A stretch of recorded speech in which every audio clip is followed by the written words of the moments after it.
Mañanas en Libertad, con Luis del Pino.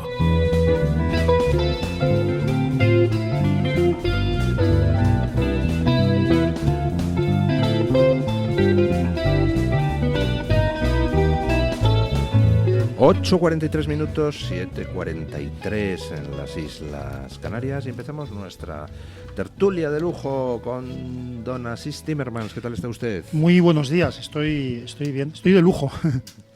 Pues caramba, ya me explicará usted, porque estamos todos más cabreados que una mona y usted dice que está de lujo. Don Pauis, ¿qué tal está usted? Buenos días, pues hombre, infrafinanciado, con lo que nos roba el gobierno, me siento infrafinanciado. Bueno. Claro, yo de lujo porque caso a un hijo. ¿Eh? ¿A qué casa usted un hijo? ¿Hoy? Claro. No, hombre, hoy no estaré aquí. Bueno, no sé, depende de la hora. Qué mayor se hace uno. Bueno, ya. ¿Sí? ¿Se siente usted mayor? Sí. O sea, pero vamos. Lo que pasa es que tengo la ventaja de que no me miro al espejo. Oiga, pues muchas felicidades por el matrimonio de su hijo. ¿Cómo se llama su hijo? Íñigo, usted le conoce. Íñigo, hombre, el hijo que yo conozco. Bueno, yo conozco a todos, creo. Sí. Íñigo, felicidades, hombre. El estado de casado es el mejor del mundo, pese a lo que digan por ahí. Bueno, don Pau, sabemos hoy que el PSC se suma a una... Bueno, el titular es: el PSC se suma a una propuesta de los separatistas para tratar de proscribir el castellano también en los patios de recreo y en las actividades extraescolares. En realidad yo creo que el titular es erróneo. O sea, los separatistas nunca han sido la cabeza del asunto, siempre ha sido el PSC. O sea, el PSC lo que hace es quitarse la careta para sacar adelante una propuesta del PSC. Nunca ha tenido careta. Quiero decir, es que ojalá se quitase la careta. Mucha gente ha creído que el PSC era constitucionalista. Bueno, mucha gente se ha creído que el PSC era el PSOE. Esto para empezar, ¿no? El PSOE aquel de Alfonso Guerra, de Felipe González, y de ahí ese granero de votos que han tenido. Lo que tú me comentas es que a propuesta de otra de estas plataformas separatistas, de estas caïniles en Cataluña, porque, bueno, claro, eso también se vive, ¿no?, de montar una plataforma pro independencia, pro Cataluña y pro la llengua, ¿no?, que se llama Pública i en Català. PSC con Junts, Esquerra, la CUP y Comuns han registrado la propuesta de resolución en la Comisión de Educación del Parlamento en defensa de la educación pública y en catalán. Manda narices, ¿eh? Y, bueno, ¿qué quieren? Pues realizar campañas de concienciación lingüística para fortalecer el catalán en la comunidad educativa. Bueno, el resultado es que quieren montar aulas de acogida en catalán, quieren que todo el material educativo de los currículums, tanto el audiovisual como el de consulta, sea en catalán, y la realidad es que, que quieren controlar lo que los alumnos, niños y adolescentes, pues que lo que hablan en el patio, en el comedor y en los extraescolares, lo que quieren que hablen catalán, porque catalán es el elemento catalizador del nacionalismo. Claro, el nacionalismo tiende siempre a ser socialista y el socialismo tiende a ser nacionalista. De ahí la convergencia entre el nacionalsocialismo de Hitler o de otros movimientos como el fascismo y de Stalin, del comunismo soviético, que se dio en cuenta enseguida que necesita el nacionalismo. ¿Por qué? Porque el nacionalismo y el socialismo tienen un punto claro en común, que es el control de la sociedad. Entonces, ¿qué pasa? Que en este momento, gracias a haber pactado con los nacionalistas durante años, partidos de derecha y de izquierda, gracias a haber sacrificado la libertad de nuestros compatriotas en Cataluña, de nuestros compatriotas catalanes, haber sacrificado su libertad individual en aras de gobernar en España un partido u otro. Gracias a todo esto se ha catalanizado la vida política española. Y mientras, los catalanes siguen aguantando una y otra vuelta de tuerca sin que ya haya siquiera una resistencia desde los partidos políticos o los gobiernos nacionales en defensa del catalán. El catalán, yo conozco al catalán. Aquí está Pau, y conozco a otros muchos catalanes. Las lenguas no tienen derechos, los tienen las personas, hablen en lo que hablen. Entonces, se están cargando el catalán como lengua de uso, se lo han convertido en una herramienta política, y, por supuesto, los catalanes ven cómo están abandonados, están resistiendo están resistiendo sin que ya a nadie les importe. Claro, de ahí esa voluntad de intentar obligar, sea como sea, a imponer el catalán 100% en las aulas, a pesar de las leyes, a pesar de las sentencias judiciales, etcétera, ¿no? Pero mira, Luis, fíjate, es que el día de hoy da para mucho más. El Consejo de Gobierno del Presidentilla aprobó, pero se ha aprobado en el Consejo de Gobierno, es decir, como pues fue el Consejo de Ministros del Gobierno de la Generalitat, ¿no? Una ley de memoria democrática, que es una ley que ya no pudo aprobar el gobierno de Esquerra saliente y que se quedó pendiente. Y la ha aprobado, la ha retomado y la ha aprobado y ya. Entonces, bueno, supongo que ahora tendrá que seguir un trámite parlamentario, pero bueno, la realidad es que esa ley de memoria democrática prevé sanciones. Evidentemente ignora cualquier memoria sobre las víctimas de la Generalitat y de Companys, porque recordemos que bajo Companys hay 8.500 muertos, que hay campos de concentración, que hay checas y que hay una barbarie brutal de asesinato de catalanes que estaban en contra de lo que pasaba en ese momento, ¿no? Y además, también usa la perspectiva de género. Esa ley de memoria democrática es muy importante, la perspectiva de género. Es increíble porque estamos... ¿Y no hace referencia al cambio climático? Hombre. No sé, porque está incompleta, enmendemos. Claro, porque igual no se tenían datos suficientes recogidos en los años 30. Pero fíjese, o sea, que desde que el Estado en general decidió lo que tenía que hablar la gente en público, en privado, en medio pensionista, es decir, si yo quiero educar a mis hijos en inglés o en alemán, cosa que hace, por cierto, muchas élites del nacionalismo catalán, puedo hacerlo perfectamente, pero no puedo hacerlo si quiero educarles en español. Se ha normalizado que cualquier cosa que el poder político o un partido político considera deseable se puede obligar a la gente a hacerlo. Y esto hay mucha gente, mucha población que lo acepta, ¿no? Tal cosa es buena. Entonces, la consecuencia inmediata es que se puede obligar a la gente a hacer tal cosa. Consecuencia, que un partido político totalitario o varios totalitarios como el PSC quiere obligar a la gente a hablar un idioma en público y en privado. Quiere obligarlo, quiere vigilar a la gente lo que hace. Por supuesto, si ya es delito, Pau, lo pregunto por cometerlo con más o menos conciencia, ya es delito decir que Companys era un maldito asesino. Ya es delito decir que durante la guerra, cuando estalló la guerra, por entendernos, en Cataluña no había guerra. Estaban muy lejos. El frente estaba muy lejos. El golpe fracasó en Cataluña y la guerra estaba muy lejos. Inmediatamente Companys y su banda de criminales aprovecharon para depurar y asesinaron a más de 8.500 personas abiertamente, quiero decir, legalmente. Con sentencias de ejecución firmadas. Firmadas por Companys, por cierto. Que están, incluyendo, por cierto, la de una mujer que tenía, una amante de Companys que había tenido el delito de acostarse con otro. En fin, cosas así. Bueno, sí, el famoso Capità Cuyons, los hermanos Badía, porque Companys también liquidó al amante de su amante. Sí. Entonces, sí. Efectivamente. Era el amante de su amante. El amante de su amante fue al que, efectivamente. Estaba atribuyéndole un asesinato de una mujer en vez de un hombre. El Capità Cuyons en español es el Capitán Cojones. Sí. No le habíamos entendido, hombre. Tenga cuidado porque la actitud censora de Luis del Pino yo la he sufrido durante años. Pero bueno, claro. Sí, y como eso todo, o sea, es decir, ayer veía un meme, se llama ahora, pero toda la vida ha sido una viñeta, diciendo, era en inglés, la traduzco mal, diciendo discrepar de la ciencia no es estar en contra de la ciencia, al revés. Es la única manera en la que se hace ciencia. Es cuestionar la ciencia es hacer ciencia. De toda la vida, ¿no? Entonces ahora mismo quieren que sea delito el pensar diferente, quieren que sea delito el cuestionar una teoría vigente. O sea, desde la teoría de la relatividad hasta la cuántica, hasta casi cualquier cosa, habría sido imposible. Bueno, esto es como con el socialismo. Esto es como lo de Orwell, ¿no? 1984. Sí. O sea, reescribir los libros, cambiar las fotografías, etcétera, para borrar esa realidad que existió y crear una realidad nueva, que es lo que se lleva haciendo con esa voluntad desde la primera ley de memoria histórica de Zapatero. O sea, la ley de memoria histórica tiene, entre otras maravillas, las leyes de memoria histórica, bajo ellas se está haciendo, entre otras maravillas, la eliminación de las placas en las casas que se hicieron con los beneficios, acogidas a los beneficios fiscales y de otro tipo de la ley de vivienda, creo recordar que era del 1956. Sí, por ahí. Me perdona. Entonces, es increíble porque, es decir, hay un montón de... Pero ¿sabes por qué las quieren quitar? Sí.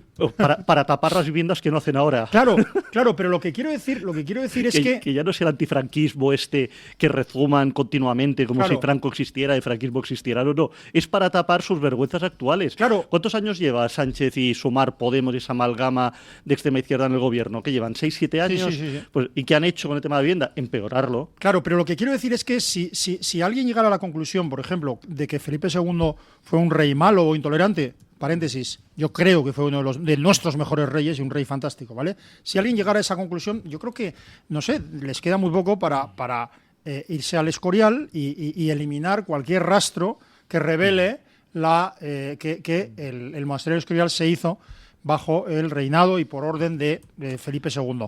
Es decir, reescribir la historia. A mí me es igual que haya una placa diciendo esta vivienda se acogió, que tampoco dice la placa, esta vivienda se construyó gracias al invicto general caudillo de Franco que nos salvó del comunismo. No, dice se construyó con la ley del 56, con un yugo y unas flechas, con un símbolo. Es igual, si fuera un escudo, el escudo vigente en 1956 o el 60, o el vigente, por cierto, en 1979, que era el mismo, es decir, también se habría eliminado. Se trata de reescribir el pasado, y cuando cualquiera de derechas, izquierdas o medio pensionista acepta que el poder político reescriba la historia, lo que está aceptando es que está controlando el presente y el futuro, que eso es Orwell. Aquí sí. Yo no entiendo, yo creo que hay mucha gente que dice que cita a Orwell, o que en fin, sí, habla de Orwell sin haberlo leído,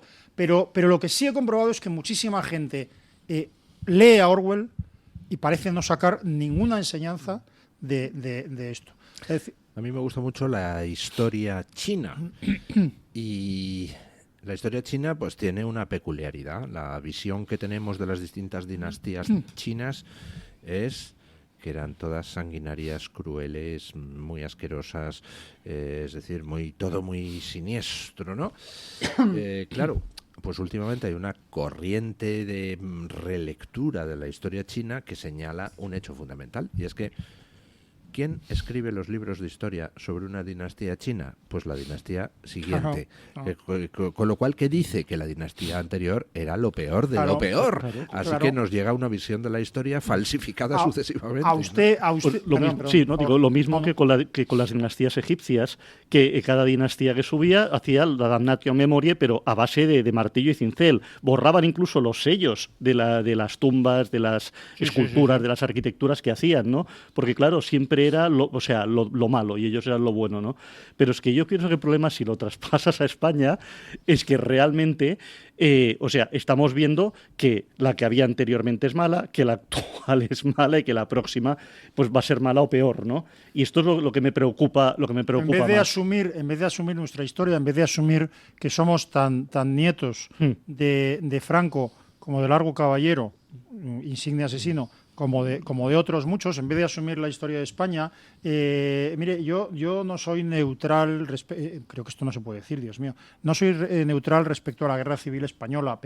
Pienso que en ningún lado había demócratas, o mejor dicho, en ningún lado se pretendía una democracia. No se luchaba a favor de algo en general, sino en contra de algo, pero sí pienso que uno de los bandos era el mal menor en ese caso.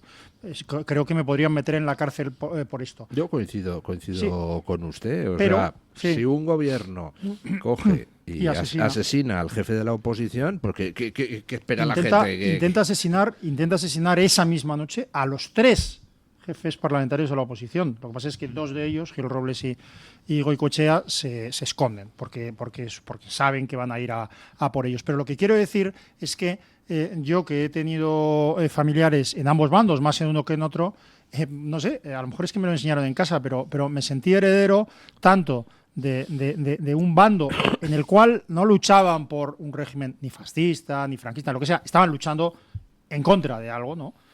Me siento heredero de uno y de otro, ¿no? De otro en el que algún familiar mío también luchó. Herederos de todo esto. En Cataluña, el problema en Cataluña no hay, porque estábamos hablando de Cataluña, no hay una intención de defender el catalán ni nada parecido. Hay una intención de controlar a la ciudadanía, y en este momento el instrumento para controlar a la ciudadanía es eliminar sus raíces. O sea, el español es idioma propio de Cataluña desde hace siglos y no por imposición. Entonces, yo conozco, Pau nos podrá contar, en fin, 1000 cosas, pero conozco muchos catalanes cuyo idioma materno es el catalán y que han decidido en público y en muchos lugares hablar en español. ¿Por qué? Yo mismo. Como forma de protesta, claro. Yo mismo. Entonces, ¿Pero sabes por qué? Porque a día de hoy el catalán en Cataluña, en el ámbito que no sea el estrictamente, o sea, o de relaciones personales o familiares, es una lengua de imposición. Y el español es una lengua de libertad. Claro. Entonces, por ejemplo, hay un concepto que usan los nacionalistas que es la lengua propia. A mí me gusta hablar de las lenguas maternas, porque eso de la lengua propia es un concepto que el nacionalismo está usando como una aberración. Claro. Pero fíjate, claro, es que el catalán es el elemento de la construcción nacional de Cataluña, es el elemento sobre el que gravita el nacionalismo. Eso, claro. Y hay una noticia más, que te comento muy breve, al respecto, porque claro, el día de ayer dio para bastante, ¿no? Sí. Resulta que Sánchez le da otro pago más al separatismo. A petición de Junts va a haber más catalán en la televisión española en desconexión de Sant Cugat y va a haber más dinerito para el cine en catalán. Y os recuerdo que el cine en catalán no es aquel que se hace en Cataluña y por catalanes, claro. Es única y exclusivamente el que se hace en lengua catalana, y en el cual las labiales coinciden con la lengua catalana. Es que, claro. Bueno, de esa noticia, sinceramente, que pongan más catalán en la desconexión de televisión, creo que es irrelevante. Es decir, va a haber el mismo número de gente, es decir, casi ninguna, esa televisión. Y lo segundo, el cine catalán, pues supongo yo que posiblemente pasen de 2 espectadores a 2 espectadores, financiando más el cine catalán. Lo que me molesta es la utilización de dinero público. ¿Qué narices? Claro, pero ahí voy. Pero fíjate, es que el problema es que en Cataluña ya hay otras televisiones públicas. La TV3 tiene 6 canales, todos en catalán. A mí sí que me molesta que la televisión española tenga que tener más cuota de catalán. Claro. Porque si tenía 2 espectadores, o sea, se va a quedar en uno. Quiero decir, es que al final no... Ahí fíjate que Televisión Española Sant Cugat, y esto poca gente lo sabe, pero prácticamente el libro de estilo de la TV3 lo copiaron de Televisión Española en Sant Cugat. O sea, hay más reaccionarios y más separatistas seguramente de Televisión Española Sant Cugat que en la TV3, que ya es decir... Claro, y luego lo grave es que en primer lugar se está intentando convertir a muchos catalanes, a la mitad de los catalanes, se está intentando convertirles en extranjeros en su propia tierra, que en eso consistió el golpe de Estado del 17 de los nacionalistas catalanes, en primer lugar. Y en segundo lugar, se nos está intentando, se está intentando convertir, se trata el español como un idioma extranjero en Cataluña. Se está intentando convertir en un idioma extranjero en Cataluña. Y en último lugar, se está intentando que el resto de los españoles tengan una antipatía o consideren extranjeros a los catalanes. Esto es lo que se está intentando. Y hay una de las cosas de esta ingeniería social se consigue, que es dificultar lo que siempre ha ocurrido, que es el intercambio de gente de un lado a otro de España. Ahora mismo, si yo tuviera 20 años o 25 años o fuera a formar una familia o tuviera niños pequeños, claro, fíjate que es maravillosa. En fin, sí. Podría hablar de 1000 lugares de Cataluña que me encantan, pero me pensaría, Dios mío. Te vas antes a Madrid, te vas antes a Andalucía, te vas antes a otro sitio. Y esto hace que la ingeniería social pueda triunfar, porque las ingenierías sociales sí pueden triunfar. Lo que pasa es que a costa de aplastar, de aplastar a las individual. Claro, de las personas. Bueno. Pero esto triunfa porque en la medida en que no haya españoles del resto de España que vayan a Cataluña, se va aislando el tema. Perdona, Pau, que te corté. Bueno, pausa publicitaria y nos vamos a hablar de la declaración de Ábalos de ayer, que a mí me preocupa enormemente por lo que no se dijo, por lo que no pasó, y ahora lo explicaré. Comienza tus mañanas en libertad. Radio Libertad.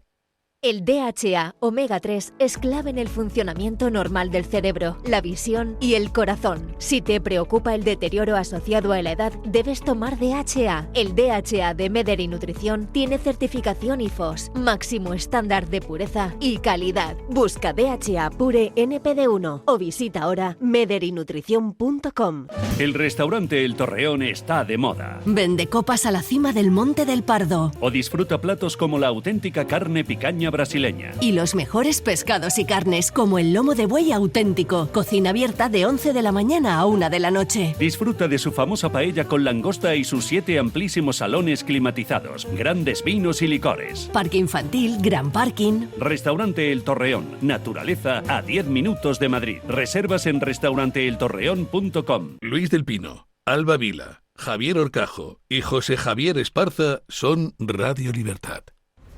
A tan solo un paso, la provincia de Ciudad Real te espera.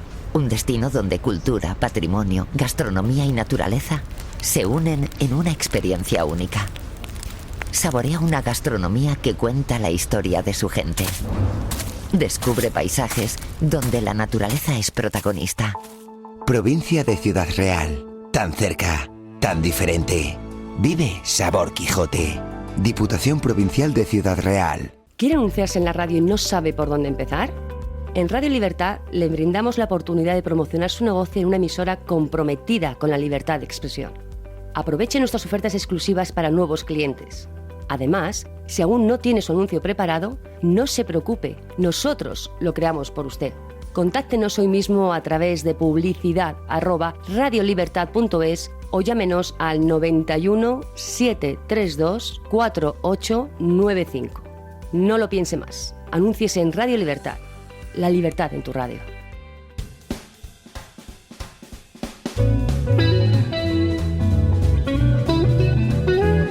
Mañanas en Libertad, con Luis del Pino.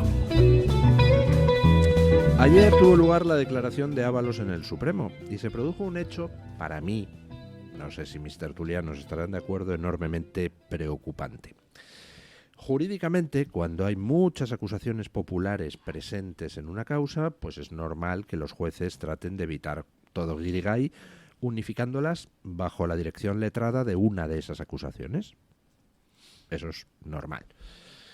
El juez hace 2 días decidió unificar todas las acusaciones populares del caso Ábalos en el Supremo en torno a una. ¿Y a quién eligió? Pues a la que se había personado más rápidamente, que era la del PP. El PP, curiosamente, no está personado contra Begoña, ni contra el hermano de Sánchez, ni estaba personado en la causa contra Ábalos, o por lo menos si estaba personado, desde luego no ha dicho ni mu, nunca. Pero resulta que ante el Supremo, ¡pum!, se personan a toda prisa y el juez unifica las acusaciones populares en la del PP. Hasta ahí bien, eso jurídicamente es normal. Si hay que unificar, pues bueno, un criterio es, pues ante la primera que se ha personado. Vale. Eso antes de ayer. Pero es que ayer se produce la declaración de Ábalos y entonces el juez impide a las restantes acusaciones populares entrar en la sala para asistir al interrogatorio de Ábalos y solo entró el abogado del PP. Cuando se hace eso, normalmente lo que se hace es habilitar una sala al lado para que las acusaciones populares y las otras partes interesadas puedan asistir, por ejemplo, por pantalla de vídeo a la declaración. No están dentro de la sala dando la lata y tal, pero pueden ver lo que está pasando. Bueno, pues ayer tampoco se habilitó una sala. Y entonces lo que sucedió es lo siguiente. Acaba la declaración de Ábalos. ¿Y quién dio la versión de lo que había pasado dentro de la sala? Ábalos.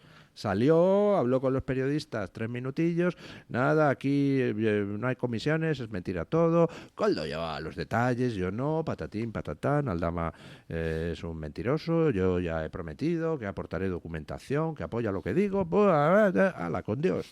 Y se fue en un taxi. ¿Dónde estaba el abogado del PP?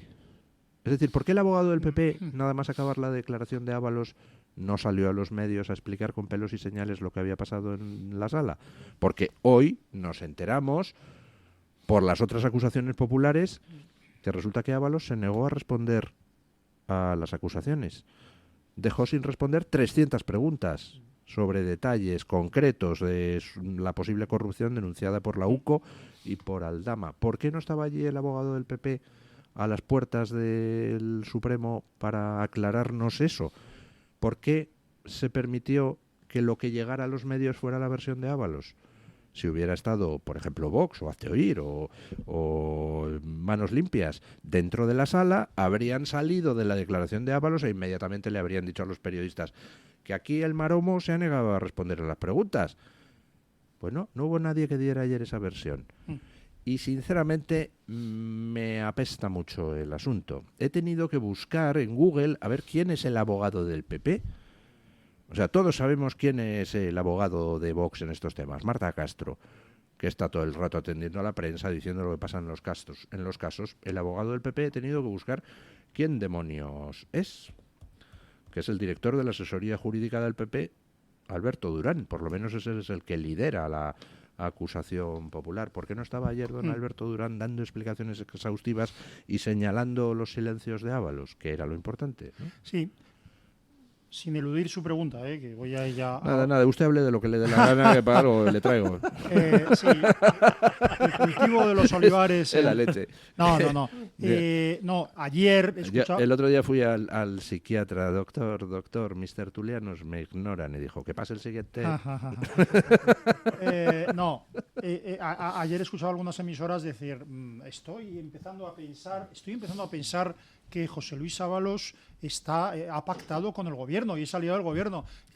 Yo decía, del gobierno del PSOE. Yo decía, claro, ustedes lo que pasa es que no escuchan Radio Libertad. Si escucharan a don Luis del Pino y a otros, sabrían esto desde el primer momento. Ábalos es aliado del gobierno, del PSOE, y nunca ha dejado de serlo. Quiero decir, nunca ha dejado de serlo. Lo que está haciendo con Ábalos es protegerle, no excluirle, y por lo tanto hay pacto. En segundo lugar, lo que también se vio probablemente es que el pacto sigue vigente con Koldo. Los socialistas son malísimos, pero no son tontos. Protegen a los suyos, a los que les pueden delatar. Es decir, a Koldo pueden hacer dos cosas con él. Una, no voy a decir cuál es, porque cometería un delito, y otra es protegerle, que es lo que van a hacer. Alguien tiene que tragarse los delitos evidentemente cometidos, pero no. Pero saben que van a ser convenientemente indultados. Y por último, y respondiendo a su pregunta por una vez, parece que el propiciar unos titulares, una información sesgada en un día concreto, puede haber gente que piense, bueno, pero eso es inútil porque luego las condenas pondrán las cosas en su sitio, etcétera. No es así, porque los socialistas tienen dos batallas paralelas. Una es la de la opinión pública, es decir, desacreditar a Aldama, desacreditar las acusaciones, hacer ver que esto era cosa de uno o dos golfillos a los que luego convenientemente indultarán, etcétera, ¿no? Pero la vía paralela es neutralizar a la justicia, dominar la composición de los tribunales que acabarán juzgando a Ábalos, a Koldo, etcétera. Por una parte, el Supremo, cuyo presidente de la Sala Segunda del Supremo se jubila ya, y por otra parte en los demás tribunales, en la Audiencia Nacional, etcétera. Entonces las dos patas son importantes para ellos, porque el manipular la opinión pública, haciendo ver que todo esto es obra de un sinvergüenza, que es Aldama, que manipula y que como mucho se aprovechó de un golfillo, que tal. Eso les permitirá a ellos varias cosas. Se atreverán, entre otras, si se produce la solicitud de suplicatorio, se atreverán a rechazarlo. No voy a explicar por qué, ya lo hemos hablado aquí, porque rechazar un suplicatorio de estos términos sería un escándalo. Pero si ellos creen que consiguen mover la opinión pública de manera suficiente para hacer ver que esto es una persecución absurda a Pedro Sánchez y a Ábalos, que el único objeto que tiene, etcétera, etcétera, etcétera, si lo consiguen, se atreverán a rechazar el suplicatorio. No ya a Ábalos, que es posible que no, pero es que es muy posible que se llegue a pedir antes o después un suplicatorio contra Pedro Sánchez, y lo van a rechazar, y eso es un escándalo. ¿Por qué ayer? Buenos días, don Julio Ariza. Buenos días, què tal? Gràcies bon dia per i bona incorporar-se a la mesa de tertúlia. Perquè he vist que parleu en català i...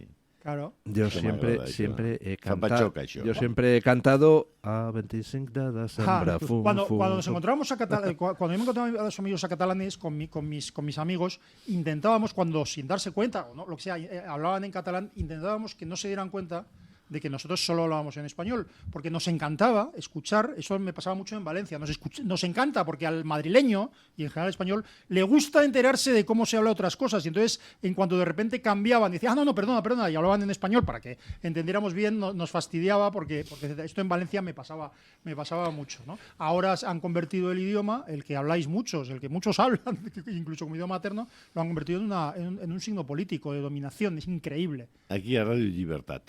Radio Llibertat. Digui, don Lluís, digui.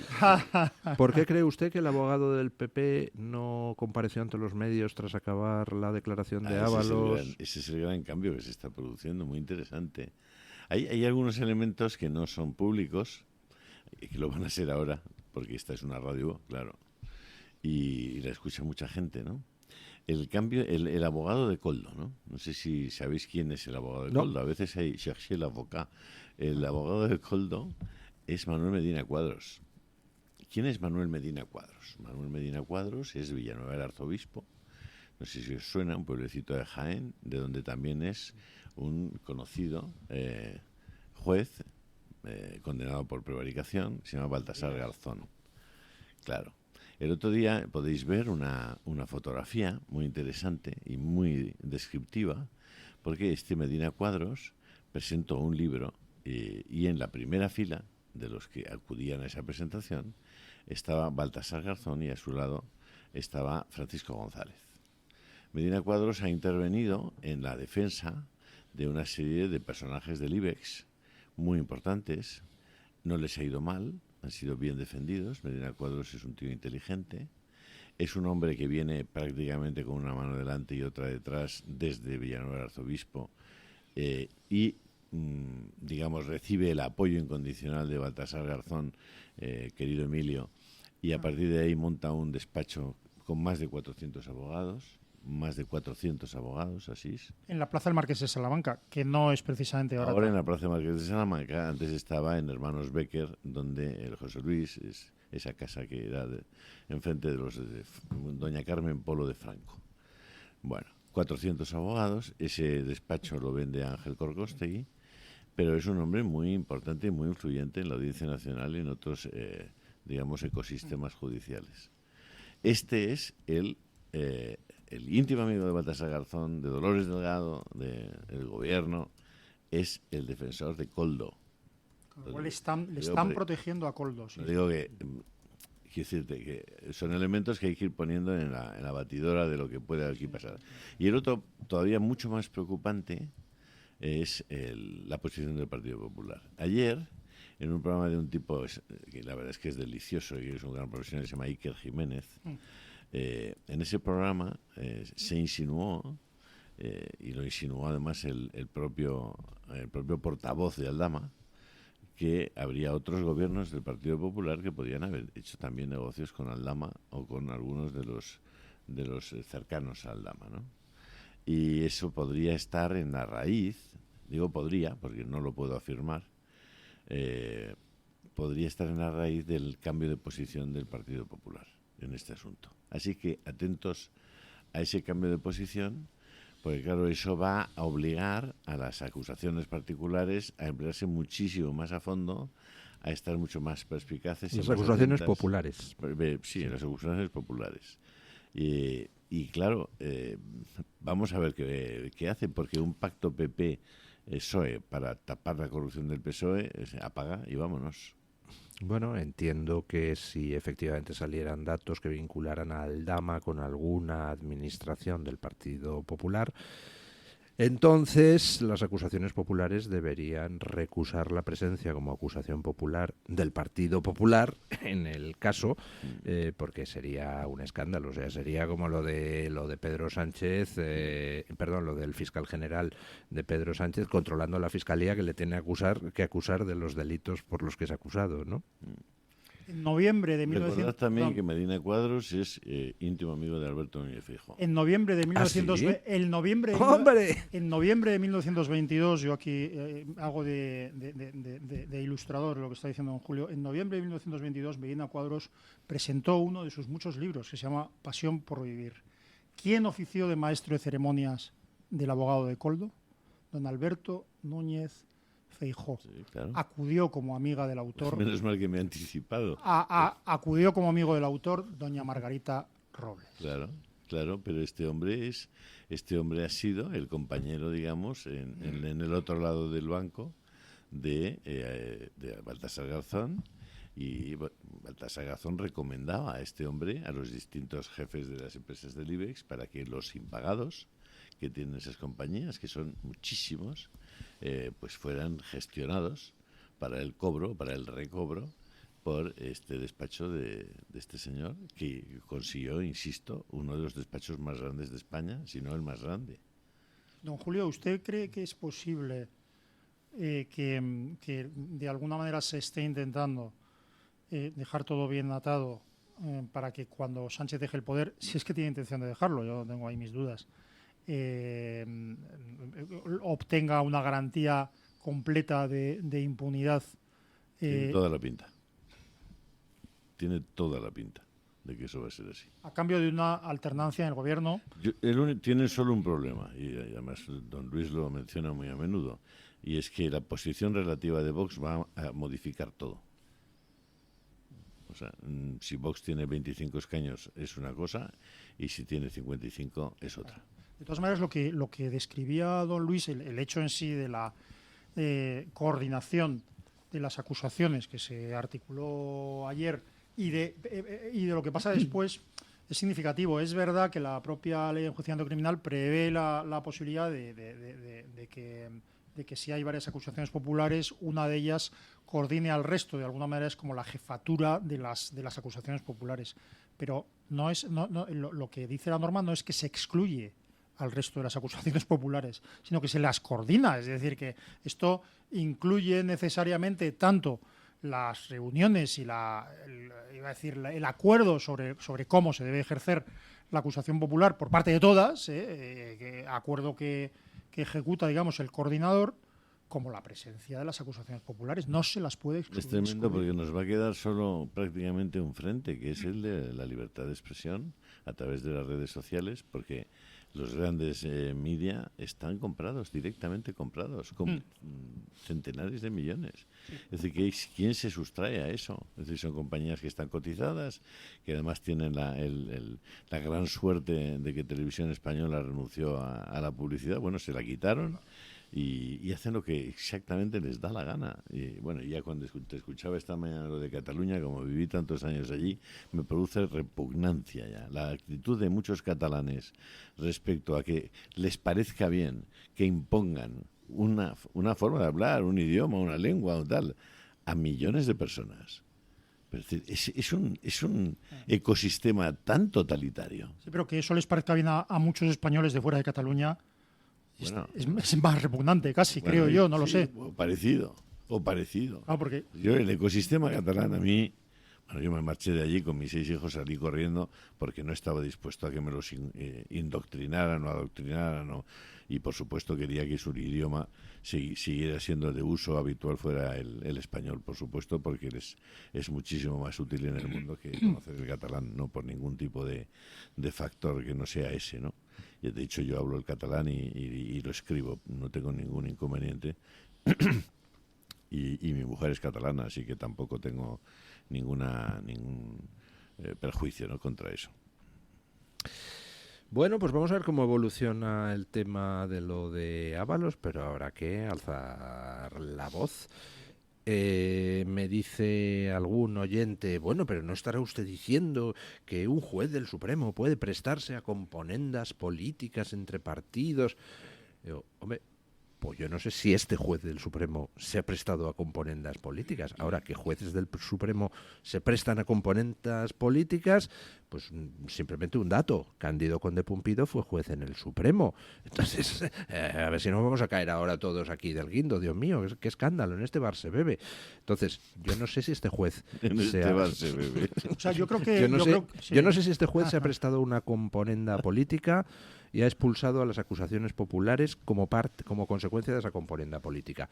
Pero que, desde luego, el no permitir a las acusaciones populares asistir, aunque fuera en una sala al lado, a la declaración de Ábalos, permitió que ayer el relato lo ganara Ábalos y, por tanto, el PSOE, y no la justicia. Eso es así.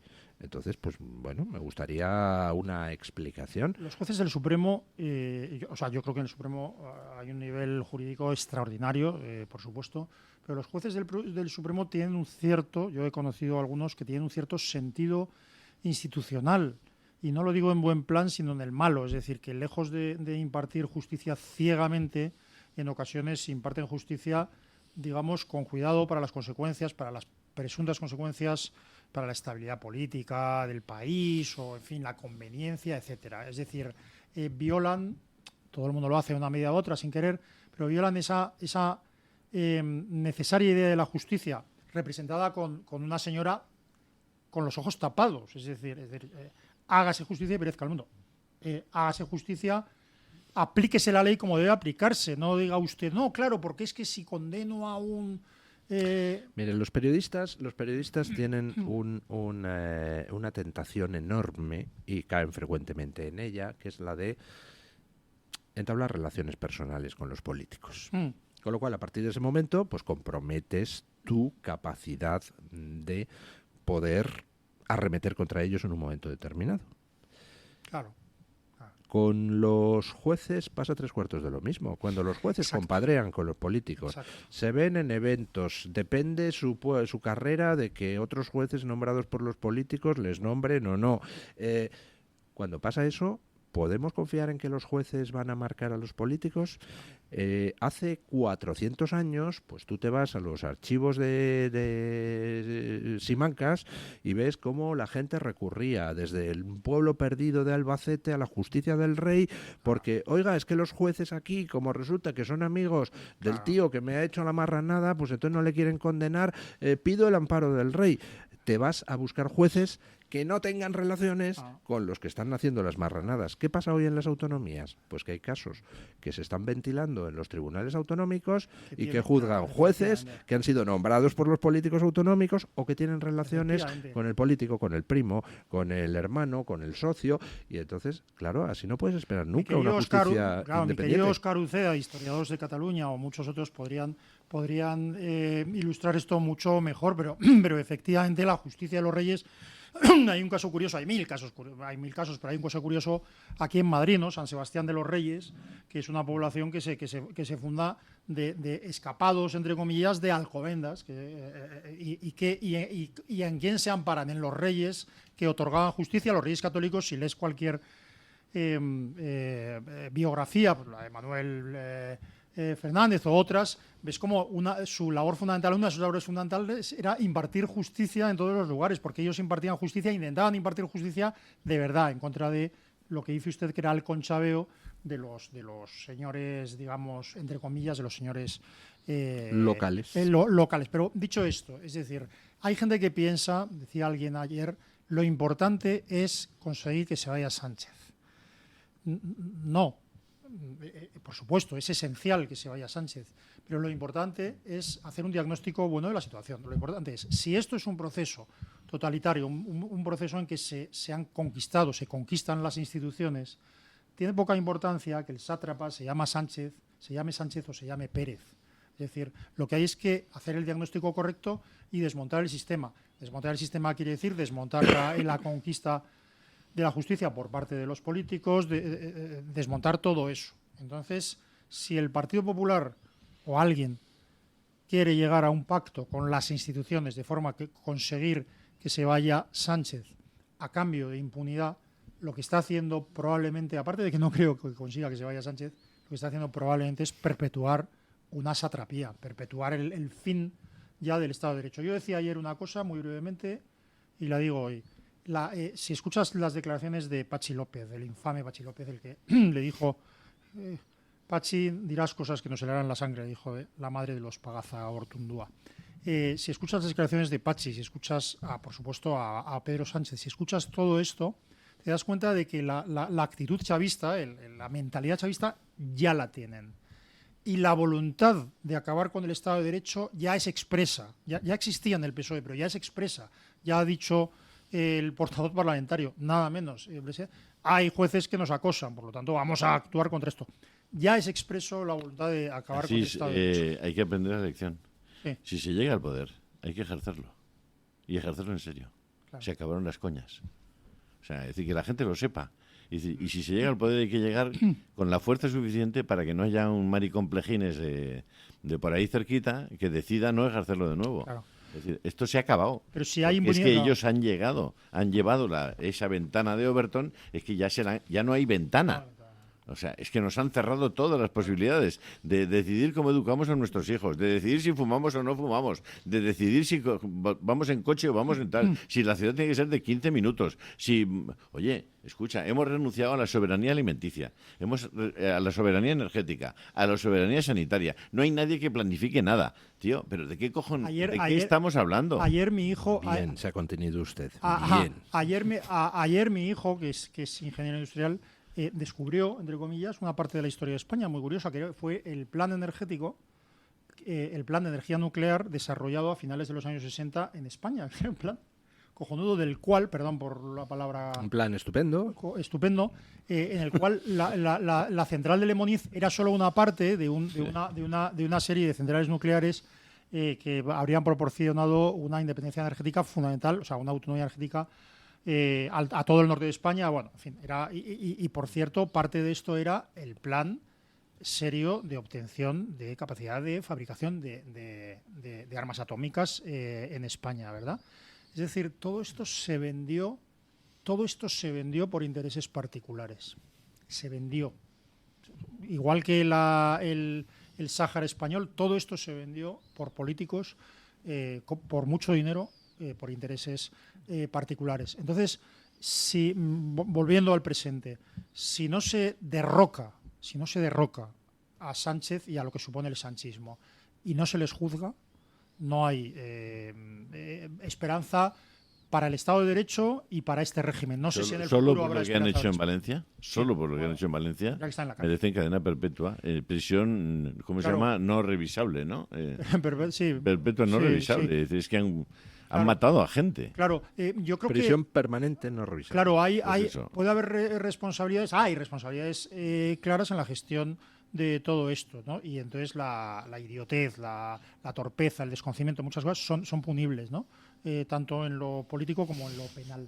Pero si se demuestra que los técnicos, los responsables, aconsejaron la inmediata intervención del ejército, como lo hicieron en 1984, por ejemplo, en las riadas de Bilbao. Riadas de Bilbao terribles que causaron 34 muertos. 34 muertos es una barbaridad, pero es mucho menos. A las pocas horas estaba el ejército. Estaba el ejército ahí. Si se demuestra, como parecen saber todos, que los responsables dijeron que hacía falta inmediatamente desplegar el ejército, cosa que era no solo legal, sino obligado. Y obvia.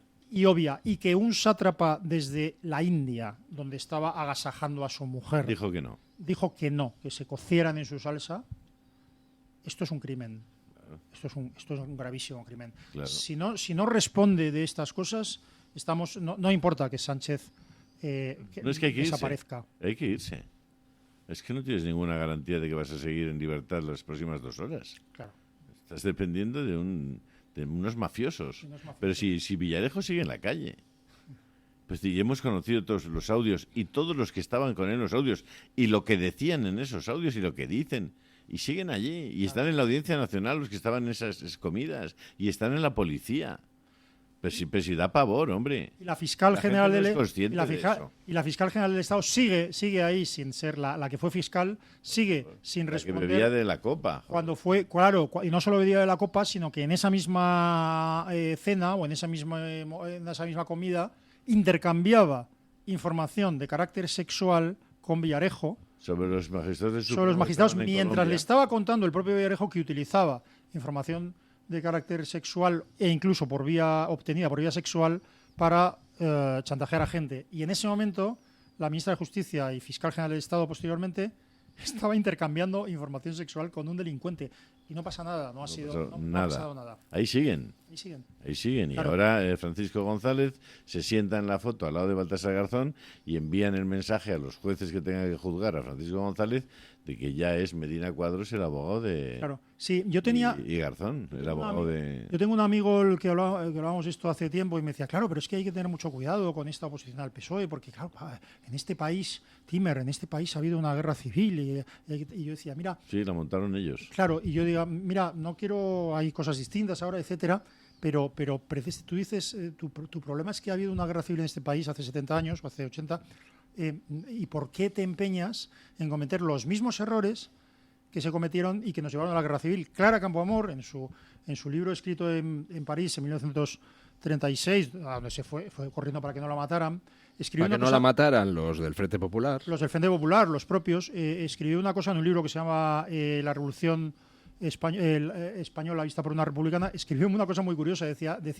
que lo sorprendente de lo que había pasado entre febrero y julio del 36 es que los diputados de las derechas y las derechas no habían reaccionado, no se habían opuesto permanentemente. Claro. Y entonces, ¿qué ocurrió? Que no se oponían como debían oponerse, no se plantaron ante la deriva totalitaria, y en el 36 ya lo que ocurrió es que, como ya iban haciendo todo, no solo asesinaban y encarcelaban a oponentes políticos, sino que decidieron de un plumazo asesinar a los 3 líderes de la oposición. Eso lo decidió el Partido Socialista Obrero Español. Y fueron efectivamente personas del PSOE con un guardia, los escoltas de Indalecio Prieto, la motorizada famosa, con un guardia de asalto, con un guardia civil. Fueron a buscar a Goicoechea, que estaba escondido en casa de unos familiares. Fueron a buscar a Gil Robles, que se había ido corriendo porque sabía que iban a venir a por él.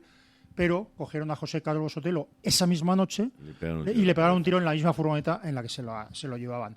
Es decir... Y aquí tenemos la esculturita de Largo Caballero, que no hay ningún tío con un par de bolas que haya dicho, hasta aquí hemos llegado, y esta escultura se va al cementerio de la historia. Claro. Y aquí tenemos al poeta Joan Maragall, y aquí tenemos a Almudena Grandes como si fuera la princesa en fin. Ayer escribió un artículo, hace 3 días escribió un artículo maravilloso, bueno, como todo lo que escribe Pedro Corral, que es maravilloso. Pedro Corral es estupendo. Sí lo es. No es por ser alumno del recuerdo ni nada, pero es estupendo. Lástima que sea en fin. Y bueno, y escribió una tercera... Lástima que esté en el partido equivocado, quiere usted decir. Y escribió una tercera en el ABC sobre Vicente Alexandre, y además, como todo lo que escribe Pedro Corral, como casi todo, muy ecuánime. O sea, Pedro Corral no es que fuera, no estaba escribiendo a favor de unos o a favor de otros, sino que escribía precisamente los hechos. Que Alexandre, que podía ser, que era más de una tendencia de otra, solo fue perseguido, detenido y le iban a matar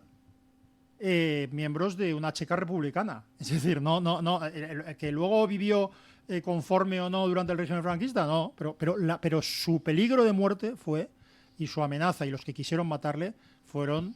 Si a estas alturas tenemos que explicar que la guerra civil, que la montan ellos, y es que hablaban de la guerra civil en el Congreso de los Diputados, y tendrán la guerra y no admitiremos perder las elecciones, y además pero por favor, si es que lo decían ellos. Pero el resto de los españoles asumió que repito que somos herederos de todos, y en realidad si algo fue la transición, en realidad fue la culminación de un proceso de reconciliación que había empezado, que se había desarrollado durante muchísimos años. En el año 76 o el año 75 lo único que faltaba era lo que se llamaba el hecho biológico, que ocurría cuando muriera Francisco Franco. Entonces, estaba tan preparado el país que desde la muerte de Franco hasta la convocatoria de elecciones generales con todos los partidos políticos, que fue la ley de reforma política, transcurrieron 11 meses.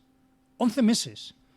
Y se convocó, y las Cortes franquistas aprobaron una ley para la reforma política, se llamaba, que convocaba elecciones generales con todos los partidos políticos. Elecciones que ¿por qué? Porque ya se había ido produciendo toda la reconciliación. Se había publicado en España, en mi casa estaba, como tantos otros libros, el por qué pedimos la guerra, el famoso libro de Rojas. Es decir, ya la reconciliación. Y estos criminales, estos que están cometiendo crímenes ahora mismo, quieren cometer un delito de lesa humanidad, que es convertir la actualidad política en una nueva guerra civil que ellos quieren ganar. Es terrible, es terrible. Sí, la izquierda española es experta en ganar guerras a toro pasado, ¿no? Sí, oye, yo una cosa me ha bueno, habla usted también, habla usted también, don Asís, habla usted también, don Asís, que tiene a don Pau Guix hablo sin demasiado, palabras. Hablo demasiado, alguien me lo dice, habla usted demasiado, y es verdad. Nunca se habla demasiado. Siempre está bien que... Tenían mis padres don Julio, que tiene usted que ir, que tiene otros compromisos. Ha sido un placer dejar prácticamente en silencio a don Pau. No, esto es un crimen, es un crimen, lo siento. Adeu Macus, Venga, Julio. Bueno, que había un cronista de la villa que organizaba en sus casas cenas de 8 personas, siempre 8, ¿no? Porque decía que es el número ideal para una cena de amigos o de conocidos. Y daba el siguiente argumento. Si son menos de 8, hay veces que la conversación decae y la gente se aburre. Dice, y si son más de 8, pues entonces el grupo se parte en 2 y como te toque en el grupo de los tontos, estás fastidiado. Eso decía Enrique de Aguinaga, cronista de la Villa de Madrid, que organizaba unas cenas porque su mujer cocinaba estupendamente. Y además pues llevaba la cuenta de los asistentes y apuntaba todo lo que se hablaba en las cenas y tal, o sea, era todo una especie de rito, y era un hombre graciosísimo. Fue al que le escuché yo una vez decir aquello de que es que no es bueno ser demasiado feliz. Dice, la felicidad es como el buen whisky, hay que aguarlo un poquito. Bueno, pausa. No sé si tenemos una pausa. Sí, pausa publicitaria y rematamos la tertulia. El Toro TV también es Radio Libertad. Entre los primeros psiquiatras de España está el doctor Francisco de Linares Vivar. En el año 1935 fundó en Málaga el Hospital Psiquiátrico San Francisco de Asís. Desde entonces, en este centro se aplican las más modernas técnicas para curar al enfermo psiquiátrico. Llame al Hospital Psiquiátrico San Francisco de Asís al teléfono 952 20 14 64 o entre en la página web www.hospitalsanfrancisco.com. Sintoniza la libertad en tu radio. Radio Libertad. Si quiere solucionar con éxito su pérdida auditiva, visite Mi Centro Auditivo. Profesionales expertos con más de 20 años de experiencia en la mejora eficaz de la audición. En Mi Centro Auditivo le ofrecen la tecnología más vanguardista, como los audífonos Phonak, que cuentan con los avances más novedosos en prestaciones tecnológicas, diseño y conectividad. Reserve su cita y disfrute de un mayor bienestar con una mejor audición.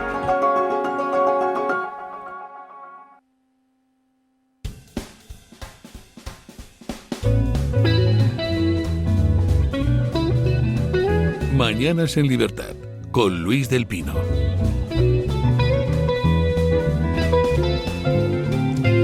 Bueno, pues son las 9:39, 8:39 en las Islas Canarias, y antes de poner fin a la tertulia me gustaría que escucháramos, don Julio, ¿podemos escuchar el testimonio de esas víctimas ayer ante el Congreso?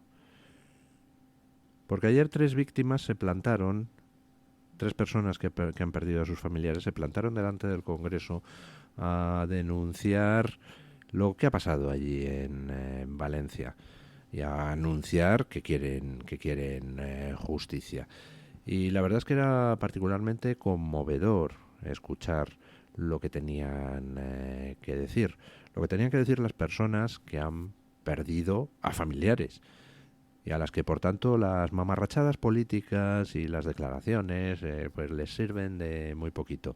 Personas que estuvieron viviendo en primera persona lo que fue la catástrofe, personas que tuvieron que ver cómo nadie previó nada, nadie avisó de nada, nadie ayudó nada de nada, y encima ahora tienen que aguantar estupideces y que aquí todo el mundo trate de escurrir el bulto.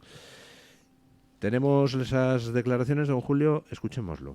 Mi padre no ha fallecido, mi padre todas las familias, porque aquí venimos 3, pero hay miles de familias rotas, miles de locales, miles de casas, miles de familias rotas, porque no nos alertaron, si no, no hubiera pasado esto. A nadie nos alertaron.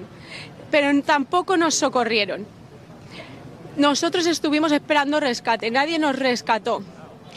Tampoco nadie vino a ayudarnos. Estuvimos 72 horas completamente solos.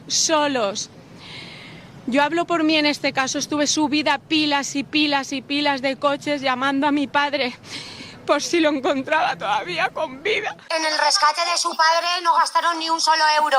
Y en el rescate de mi hermano, mi cuñada Raquel y mi sobrino Nathan de 4 años gastaron los mismos euros. 0 euros. Estamos desolados, estamos abandonados. Exigimos justicia. Exigimos un poco de dignidad y un poquito de sentimiento hacia nuestras familias. No están teniendo ningún tipo de tacto. No tenemos ningún tipo de ayuda psicológica. Todo pagado de nuestros bolsillos. He de decirlo, se llenan la boca con ayudas que todavía no han llegado. Mary puede decirte que su garaje sigue estando y todos los de los vecinos llenos de barro.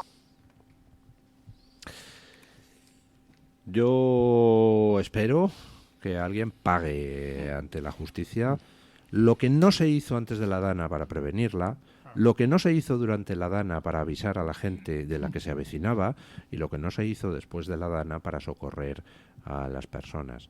Personas que estuvieron días conviviendo con cadáveres al lado mientras Pedro Sánchez no mandaba al ejército inmediatamente a Valencia. Es que es tremendo lo que ha pasado. Y además es que lo que dice usted, lo que no se hizo para prevenirlo, que obedeció en gran parte a razones ideológicas, pero también a corrupción. O sea, estamos hablando de que la cuenca del Júcar no limpió los cauces, no se sabe si por una mezcla, repito, de ideología o de corrupción, porque ya la justicia está diciendo y ha dicho que la Confederación Hidrográfica del Júcar se utilizó como un lugar de mordidas desde tiempos de Zapatero. Bueno, pero lo que quiero decir es que usted lo ha dicho perfectamente. Había que haber hecho una serie de cosas para evitar la catástrofe, cosas que se habían avisado que eran imprescindibles de hacer. Cuando empezaron las lluvias, cuando empezaron las inundaciones, se tomaron una serie de decisiones absolutamente erróneas, y no saquen ustedes el pajarito de si uno estaba comiendo con no sé quién, o otro, por cierto, estaba en la India y no decidió que era motivo suficiente para volver, que fue Pedro Sánchez, ¿no? Ahora, cuando se sabía lo que estaba pasando, cuando se sabía que estaba inundado todo, inundándose varios pueblos completamente, cuando se sabía que ya habían sido arrastradas decenas y decenas de personas, alguien decidió que era una emergencia nacional, pero que no merecía la pena ayudarles porque no era políticamente conveniente. Y además, en un momento en el que se le escapó, el propio Pedro Sánchez dijo, bueno, ya hemos visto la buenísima experiencia de cogobernanza durante el COVID. Efectivamente, el COVID se utilizó por parte del Partido Socialista como una fórmula para utilizar el virus para sus intereses políticos, distribuyendo las responsabilidades de la lucha contra los contagios en función de intereses puramente políticos. Respuesta, es decir, que el Estado quedara como el que hacía las cosas que venían bien y las comunidades autónomas cargaran, solo las que yo quiero, cargaran con la responsabilidad de los muertos. Y eso quiso hacer Pedro Sánchez esa noche.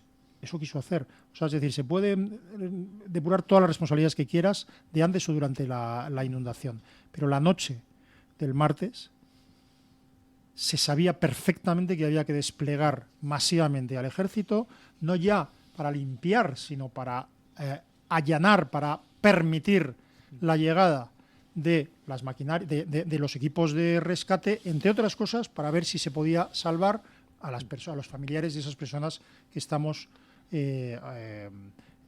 estaban llorando en las cámaras. Yo no sé cuál es la responsabilidad de todos los anteriores, pero quien haya decidido no ayudar a salvar personas sabiendo que durante que cuando ocurre una cosa de estas, las 24 o 48 horas iniciales son vitales para salvar vidas humanas, merece la cárcel. Y los que siguieron posteriormente sin desplegar al ejército masivamente, no un poquito, masivamente, para despejar los sitios, para que la vida pudiera volver cuanto antes a localidades, también tiene una responsabilidad penal. Yo estaba hablando con vecinos de Alfafar y con otros, y es que me decían que sencillamente durante 4 días no apareció nadie. Solo aparecieron voluntarios, primero venidos de Valencia y luego venidos de otras partes de España. Fíjate que... Bueno, invocamos a doña Carmen Carbonell para que venga a traernos la opinión de los oyentes, pero... Sí.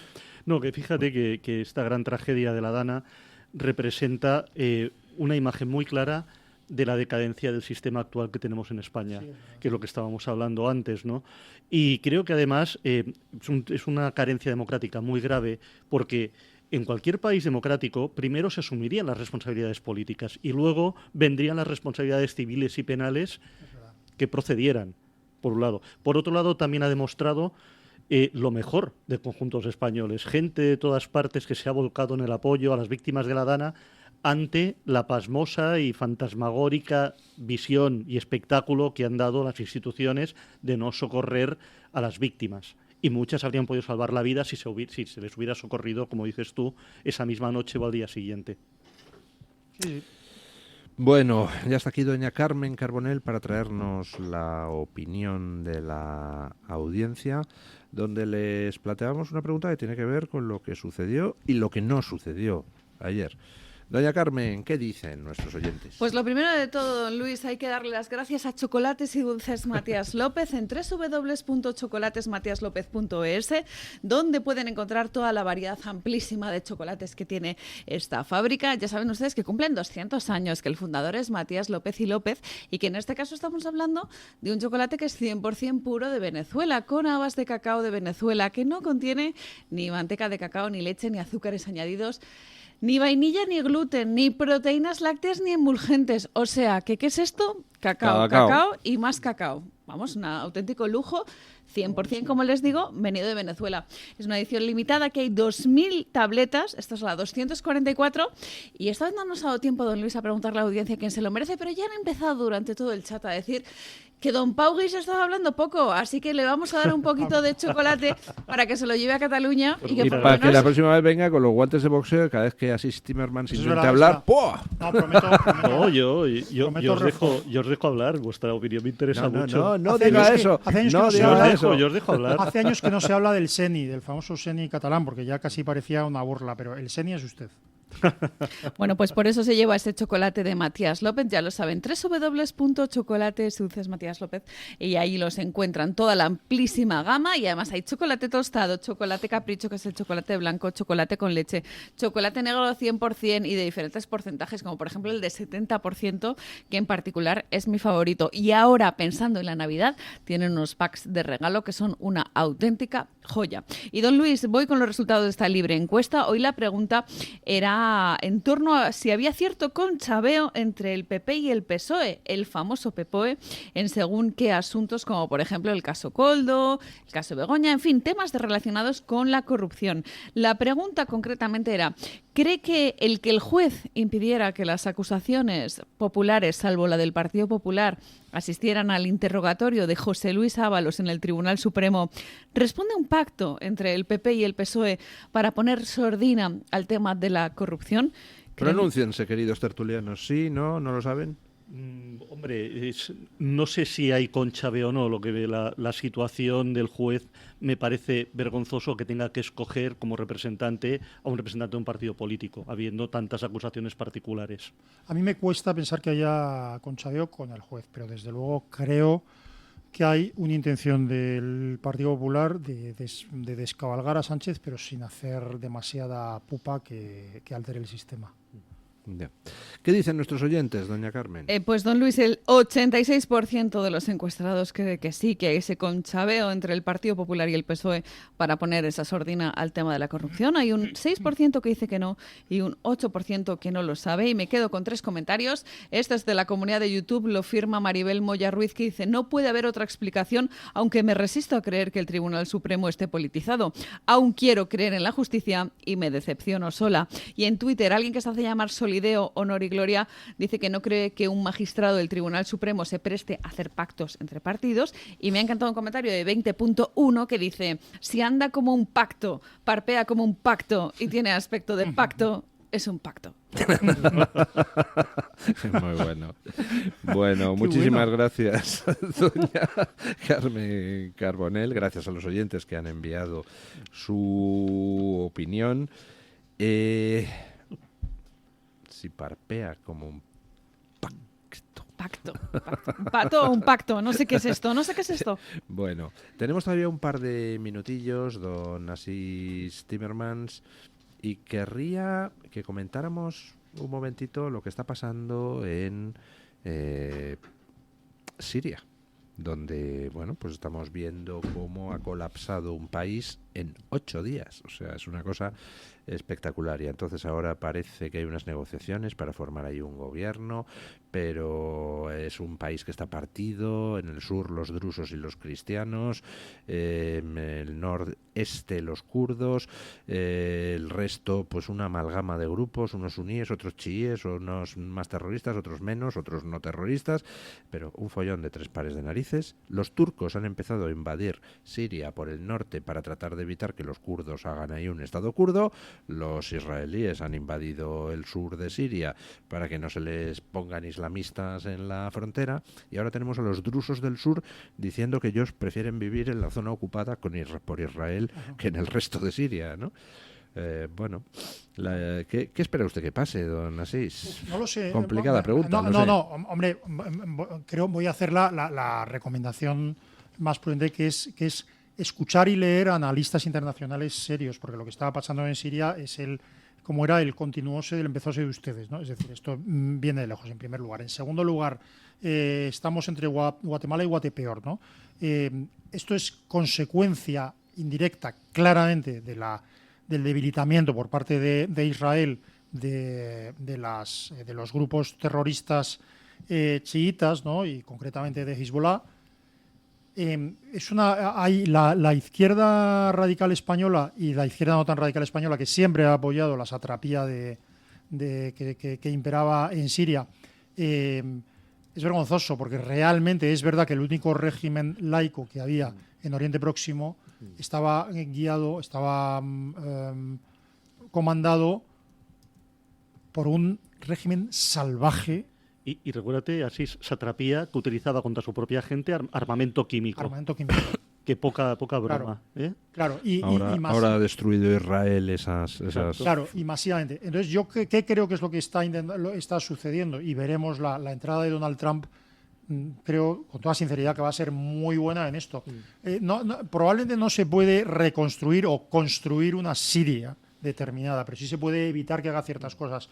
Israel prácticamente acaba de destruir el 80% de la capacidad del ejército sirio. Y sobre todo hay una cosa, piensa que esto es un tablero, lo de Oriente Medio, muy complejo, y que Putin ha perdido una parte muy importante de influencia, pero esta influencia ahora parece que va a quedar bajo Erdogan. Quiero decir, es que todo es muy complejo. Todo es muy complejo. Claro, pero Erdogan no es alguien muy recomendable, pero dentro de la gradación de malvados y canallas, digamos que juega en una liga inferior a la de Putin, ¿eh? Sí, no, claro, pero por eso te digo que es que pase lo que pase, realmente no es bueno, porque es que los rebeldes no dejan de ser como una escisión de la antigua Al-Qaeda. Quiero decir, es que todo es como una especie de yo solo digo una cosa que le molestará a alguna gente, pero me importa 3 bledos.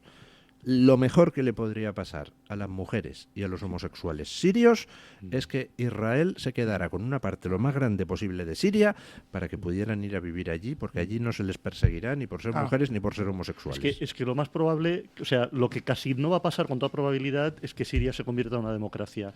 Que esto es la única solución que habría para Siria. Pero la democracia, a ver, bueno, depende de cómo... la democracia como la entendemos. Sí, pero efectivamente, pero lo que quiero decir es que la democracia nosotros, no como Sánchez. Sí, pero la democracia es la culminación de una serie de cosas que son fundamentales para que la democracia sea real. Y la fundamental se resume en Estado de Derecho, es decir, es más importante y es la base de cualquier democracia que haya respeto a los derechos individuales y que haya un Estado de Derecho. Y solo entonces puede haber democracia, porque si democracia y que no sea teocrático, claro. Claro, porque es un problema si democracia es que se vote, siempre se ha votado en todos lados. En cualquier dictadura se vota. La democracia es un Estado de Derecho, que no sea teocrático, que sea laico, etcétera. Entonces, Israel lo que está haciendo o intentando hacer, que es lo que debe hacer en mi opinión, es evitar que la nueva Siria tenga una capacidad ofensiva en un momento dado contra el propio Israel. Y lo que debe hacer el resto de Occidente, desde luego, es sobre todo evitar que el nuevo régimen, cualquier nuevo régimen, se convierta... Haga bueno al anterior. Sí, pero que machaque las minorías. Es decir, cualquier cristiano, druso, cualquier lo que sea en Siria debe tener garantizadas sus libertades individuales. Y eso es más importante que en sí que el régimen democrático en el sentido de votar, porque votar no sirve de nada. Sí, pero con un régimen democrático real te garantizas esas libertades. Bueno, hasta aquí hemos llegado. Muchas gracias a don Pau, muchísimas gracias a don Asís. Ponemos punto final a la tertulia con nuestro amigo don Paco Linares, que dice que le quieren quitar la venda a Temis. Buenos días, don Paco. Buenos días, don Luis del Pino. Gracias. ¿Temis? ¿Quién es Temis? Así es como llamaron los griegos a la diosa de la justicia. Al principio, esta diosa aparecía solo con una balanza y una venda, herencia que los griegos adoptaron de los egipcios. Ya en la época romana a la diosa le cambiaron el nombre de Temis por Iusticia y le añadieron una espada. Así perdura su imagen desde que empezó a forjarse en Egipto 3000 años antes de Cristo. La representación de la diosa Iusticia es una esbelta dama con los ojos tapados y en la mano izquierda una balanza. Los ojos tapados para no dejarse influenciar. La balanza representa la igualdad. De un plato estarían los cargos y de otro plato la defensa. Y en la mano derecha una espada, que significa el poder, para que se cumplan los requisitos. Así queda finalmente la imagen de la justicia, equitativa, imparcial y con autoridad para sostener sus decisiones. Quitándole la venda, la visión de la justicia varía. En España el PSOE le quiere quitar la venda. No va contra los criminales, torturadores y ladrones. El PSOE y Sánchez pretenden orientar la visión de la justicia a su antojo. Por eso los asesinos etarras, los chorizos de Andalucía o Cataluña, Chávez, Griñán, Magdalena Álvarez y otros, están en la calle. Amigos míos, a la señora Justicia la quieren dejar sin venda y se critican a los jueces que no se corrompen. Por cierto, hoy es el día de Santa Lucía, patrona de la vista. Felicidades a todas las Lucías. Ojalá le tape la visión a Justicia cuando esté trabajando. El lunes, más y mejor. Punto final.